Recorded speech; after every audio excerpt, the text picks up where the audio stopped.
এটাই ছিল আমার সবচেয়ে বড় সফলতা। আদালত তার সিদ্ধান্ত দিয়েছেন।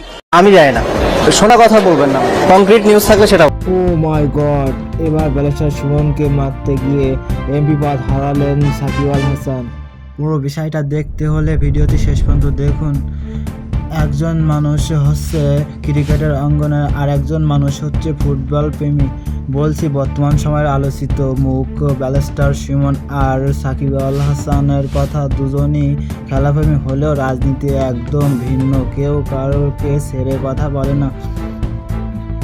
শপথ গ্রহণের পরে সাকিব আল হাসান ব্যারিস্টার সুমনকে মারার কারণে খেপে গেলেন প্রধানমন্ত্রী এবং শেখ হাসিনা তাকে বহিষ্কার করার আদেশ দিলেন এবং বললেন এই পরিণতি আরও ভয়াবহ হতে পারে।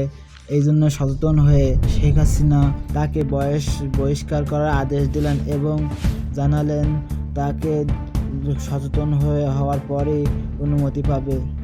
বিষয়টাকে কেমন করে দেখছেন, একটা লাইক দিয়ে সাবস্ক্রাইব করে বলে